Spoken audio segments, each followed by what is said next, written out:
Welcome to the Earth Keeper Summit. I'm Dr. Alberto Villoldo, and today I'm with Dr. Friderike Wiechel at the Swiss Mountain Clinic. Extraordinary place. I've just spent the last week here going through deep healing, and she is the cutting edge of the new medicine. And welcome, Friderike. So good to be with you. Thank you for inviting me. Yeah, tell us, what is it that's not working today in medicine, and how in school medicine, and how could we approach health differently? What is your perspective on this health crisis that we're going through globally and the solution for it? Yeah, I think this health crisis starts long time ago and was well prepared. And it even starts in our education, because when women are pregnant, they regularly go to the doctor. When a woman is pregnant and wants to become pregnant, then she has to undergo regular examinations. And even under birth, there was the doctor, there was the hospital. There was a time when they just went into the forest and they came back with a baby. No? So it starts very early in our days, and then you have vaccination, you have medication for everything to treat symptoms. When you have fever, what do? You reduce the fever with just a pill. And so there is... And the fever is the way that the body has of burning away the toxins and healing itself. Yeah. But your mother did it, your grandmother did it, and it's just, people became used to it, that it's normal. And that is where everything goes wrong. We need to start to think differently, because when I studied, I learned to treat symptoms. Yes, we were just students from the pharma lobby, from the pharma industry, but not really doctors. Yep. And that was what was always very disappointing for me. And what we do here, all these people which are disappointed come to us because they don't want their diabetes medication anymore. Yeah. They don't want their blood pressure medication anymore. They don't want the traditional cancer treatment, because they know this treatment will follow to their death. Yeah. Well, the idea is to get them when they're born, when the child is born, until they die. And so we're living in what I call the age of Pharmageddon, you know. Exactly, Pharmageddon. And it's keeping us sick. It's keeping, in America, 85% of the population is pre-diabetic. 50%, they're fully diabetic. It's crazy. Mm-hmm. It is. But that's just normal, and even here in Europe. And if you go to Italy, which is not so far away from our place, when you look at all these children which are pre-diabetes, which have these metabolic disorders, you can see it. They are not so active. They are like zombies walking on the street. It makes me sad. I want to cry when I'm at Milano airport. Yeah. Oh yeah, you should see the malls in America. The obesity is extraordinary. And so you said metabolic problems. Tell us about metabolic medicine. So we're looking, with diabetes, we're looking at high blood sugar, and we're treating that with medication, but you're talking about metabolism. Take us there for a moment, would you? Well, our metabolism is very important, because what the metabolism does, it creates energy. It brings us the energy to every single cell. And if this energy cannot be produced, the cell suffers and needs to find different opportunity to survive. Okay? And that's, for example, when cancer starts. And this metabolism, what is important for the metabolism? The right breathing, the oxygen. No? We need to exhale the carbon dioxide. It's important that our diet is full of nutrients, proteins, fatty acids, carbohydrates, and also nucleotides, which are often forgiven, but they are the base for the DNA. Without the DNA, no gene can be translated. Okay? Right. And this and water. Exercise, 10,000 feet per day, exactly. The water we're drinking today is poison, but metabolism, that the source of it is this incredible being that's actually a bacteria. It's called mitochondria. Exactly. And mitochondria, interestingly, comes only from the mother. You don't get any of your father's mitochondria. And these are the fuel factories inside every one of our cells that have been compromised by all the toxins in our environment and our food, isn't it? Yes, and that's also why the mother or the future mother needs to take care of herself before she gets pregnant, and needs to make sure that her mitochondria work very well, because ovary cells, they have lots of mitochondria. Even the heart cell, 8,000, a brain cell, 10,000 mitochondria. Per cell, each one of the individual cells. Little microorganisms in our cells. And so many toxins, so many radiations, so many waves out there which destroy and attack the mitochondria. And you see them all out there. They have all a low metabolism. They are all tired. They can't sleep anymore. They have metabolic disorders, for sure, because their body has lost its balance. Well, we're living in a society that's lost its balance as well, so it's not uncommon. It's interesting to stay with mitochondria for a little bit because they produce energy, but they also control the death clock. They tell cells when they need to die, and when cells don't know that they need to die, that's what we call cancer. They want to live forever, isn't it? Exactly. And the way we treat cancer, of course, today in the West is by cutting it, burning it, or killing it. It's like, I don't want this. This is not me. I want to get this out of me. And instead of finding out what the cause is and treating the cause, we're trying to treat the symptom. Exactly, and that's my work here, that's our work here, and that's just wonderful because people come because they want to understand. And when there is a cancer cell, maybe just a tumor growing somewhere, yes, the surgeon can cut it out. Okay, and people are okay if they understand the message, if they do a lifestyle changing, if they change their food, their water, they detoxify, cancer maybe will not come back. But if they don't, then we have a problem. And today we know that cancer cells, for sure, they use sugar. The more aggressive one, they use sugar. But they can also use fatty acids and like glutamine. Okay, so not only reducing sugar will maybe help you to heal.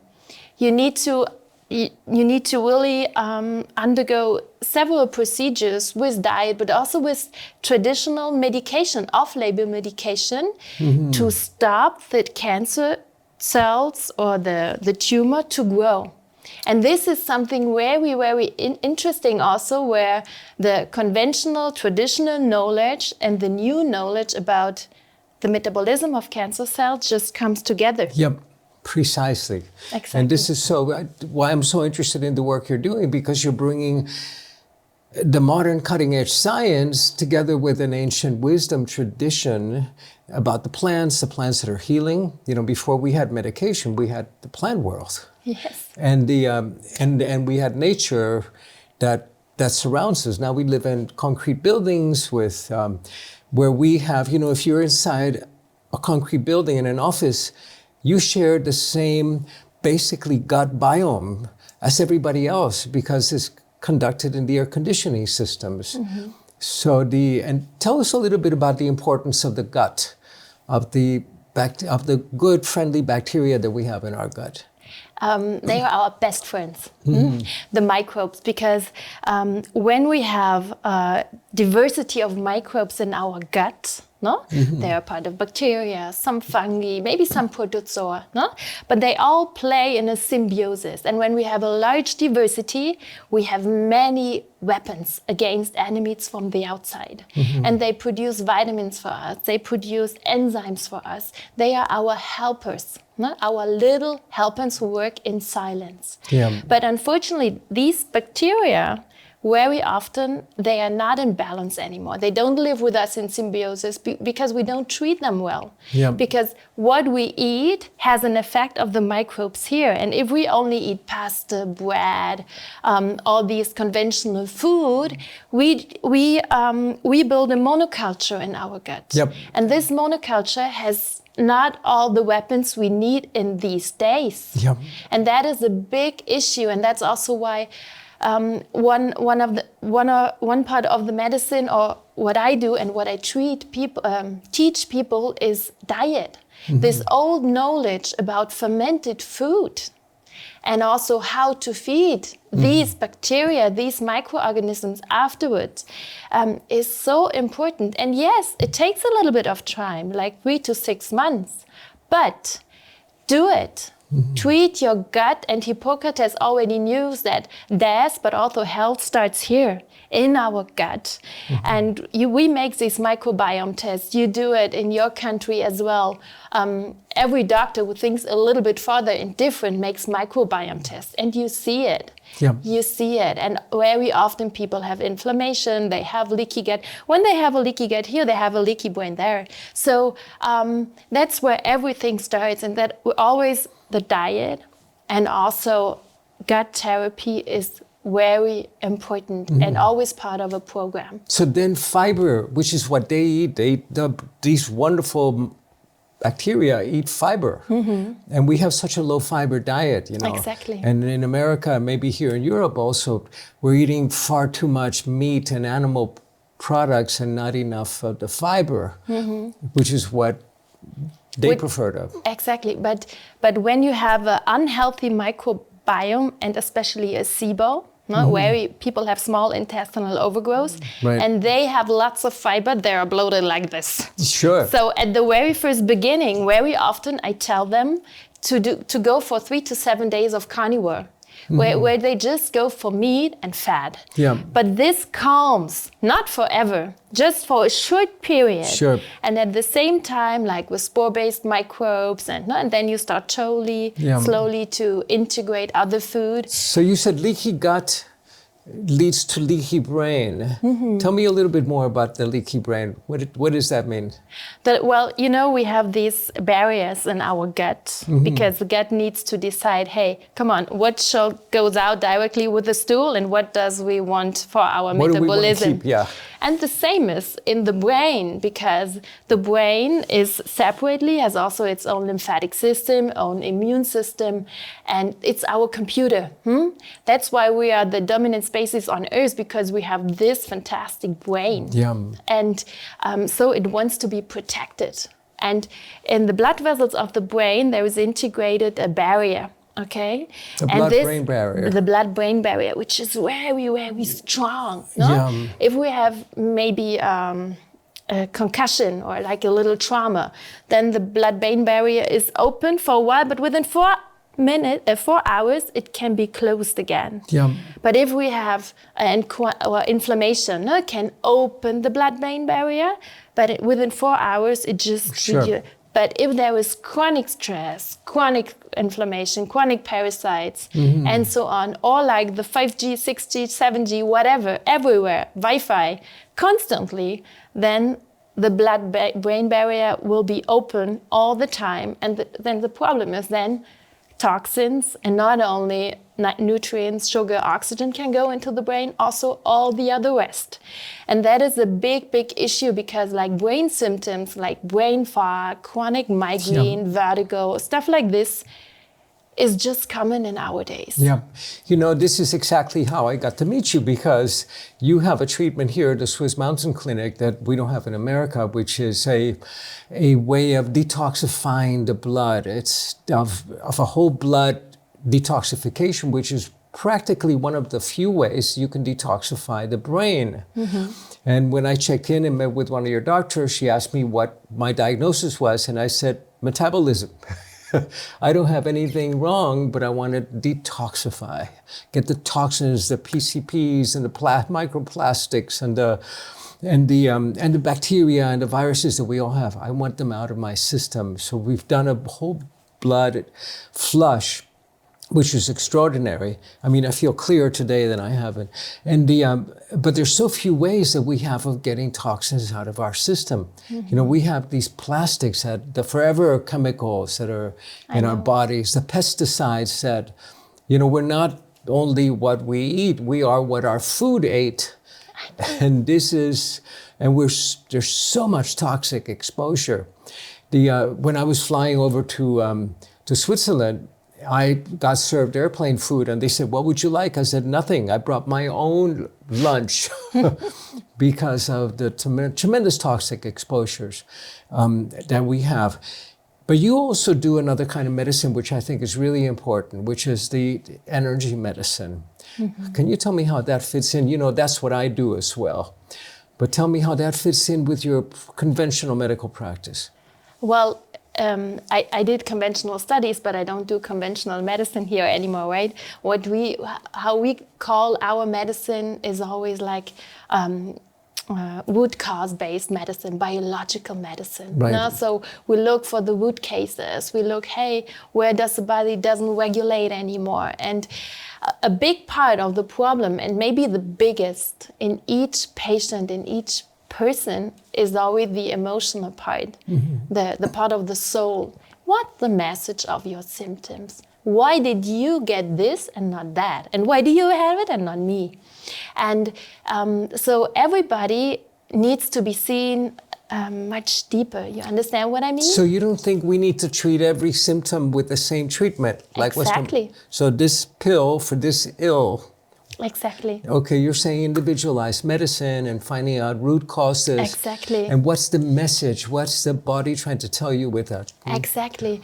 And what we found out also, and especially me in my work the last few years, that people don't want this aggressive medicine anymore. The crisis started to help people to wake up, and they become to understand, okay, there is a deeper meaning and I want to figure out. Very often they are blinded, they have like several walls, so you need to start to break these walls. No? Very often they have a wall around their heart because they have been so hurt in the past. No? So that's the first work you need to look, hey, are there emotions who wants to be seen? Are there foreign energies who wants to be seen? No? A big part is also to teach them, because very often people are like victims. And you need to explain to them, hey, you can continue be the victim, continue with your symptoms. But why don't you try to be the creator? Why don't you start to say thank you what happens in the past? Because when you start to accept the past where you did, you can start to heal because you just changed your mind. And this is very important, even if it's the most difficult exercise what we have to do. But this is what I try to teach them, to create the healer inside of them, because when they understand, they start to grow. I like that, to create the healer inside you, awaken the healer within. Yeah, fantastic. And so this is the way that I understood it. You stop saying that things happen to me, and you begin thinking that things happen for me. Exactly. For a lesson, for a learning, to find a gift in the challenge. Huh? Exactly. Yeah. And when people are very open and they know, hey, there is much more between the universe and Mother Earth, I also start to work in the aura field, because very often, I mean, why is your left ear your weak point in this life? Or why is it here? Always the belly, especially in women. Yeah. And this is very often also from past lives, or from our ancestors, no? Or maybe also it's just in the field at the moment and wants to be seen, but all these old karmic, traumas, yeah. which is in our aura field. And in our aura field, the whole body is represented. So I can touch here, but you can feel it deep inside of you. Yeah. No? And this is just a wonderful way to help people. Yeah. Without having to cut the body open or to Exactly. give chemicals to it, just working with the energy. Exactly. Yeah, extraordinary. Well, I hope that that's the direction that we're moving towards more. You know, that's something that I'm personally very interested in. And a lot of my work is around the subtle body, not only working with it. And the emotions are so important there, no? And I had a patient he has like kidney cysts since his childhood. And that was so impressive. And then I started to do the treatment. And before we started, he talked about his whole life. He is 68 years old. And by talking to me, and then we did the treatment, he just understood, okay, these cysts are, unquiet tears. Yeah. tears that have never been released. And this was, and he was so released afterwards. And during this session, I learned so much about about cysts, but maybe also a tumor, no? When the body encapsulates something in and with every patient, with every person, with every guest, I can learn. And that what is also so nice, because it's a confidence between the patient and me, the guest and me, and we both can learn, we both can grow. Yeah, that's beautiful. So you're not the expert and there's the patient. Exactly. So, you know, this is the Earth Keepers Forum, and how we can become Earth Keepers and not Earth parasites and Earth abusers. So how can we protect our health and the health of our environment? And is there a relationship between the health of the environment and our health? Definitely, there is because everything starts first with the mindset, right? Every morning when I wake up, I love to celebrate the morning because I think it's also let me say, there were some spiritual healers, whatever, they have the crown chakras, the upper chakras open, and they think, hey, I am guided by God, whatever. But the lower chakras, they are closed, they are not grounded. And what I do in the morning, I practice my bulletproof coffee. And while I'm drinking it, I love it, I celebrate, I do my little meditation. No?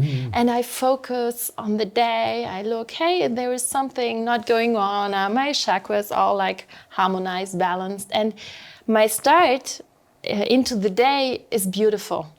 Just because I did my daily energy routine at the same time with my coffee, my grounding. Hey, you are here, celebrate. We are on Earth. We are not angels flying around up there, okay? We are here for this experience, exactly. Connect to the mother, connect to the earth, connect to the... And then we need to look, hey, we need to feed this body because our soul lives in this body and our soul lives in the body and body in our soul. You understand? So is that a practice that you recommend that we all do, that morning meditation connecting? I think everybody can look what fits for me. Maybe it's, a walk in the morning in the forest. Others say, hey, I just need the silence. Others walk barefoot over the grass.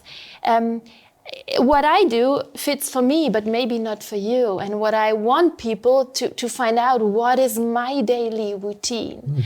What is definitely similar and for everybody is like food and water. Because if you eat the wrong food, you have not a clear mind, you don't feed your white microbes, and your cells will suffer, okay? And the water, I feel it when I'm in a hotel and I drink different water. My brain works differently. And also exercise, but I think the most important thing is also we don't have to be all the time happy, okay? Because there are these bad emotions, these bad situations which are part of our life. And we should not just push them away. We have to integrate them. But overall, we should see the challenge and we should see, hey, it's so wonderful being here on Earth, and we keep it as a gift. You understand? Is that a good practice for maintaining your health? For me, it helps. I'm 38. I look younger, don't you? You don't look a year over 37. Look, well, it helps for me, and I just. I try, I'm Aquarius. I always try to activate people and, you understand what I mean? So how can we practice this good relationship with the body, this is the body that's made of earth, this is everything that we have. We have, our bones are made of minerals, we're 85% water. We're made of earth, of the stuff, of rivers. And I think the answer is simple. Just thank you. Thank yourself, thank God, maybe your mother and your body in the morning and maybe before going to bed. And because to thank, to be grateful has a very high frequency. And approach brings you so much, and it doesn't need to be always super complicated.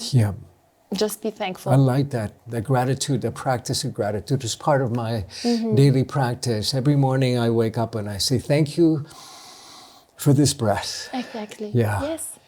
Fantastic. Thank you very much, Friderike. And I think that your work as a medical doctor and as a spiritual doctor, if I could call it, is fantastic. I hope that we have more of that in our world. You're welcome. Thank you very much.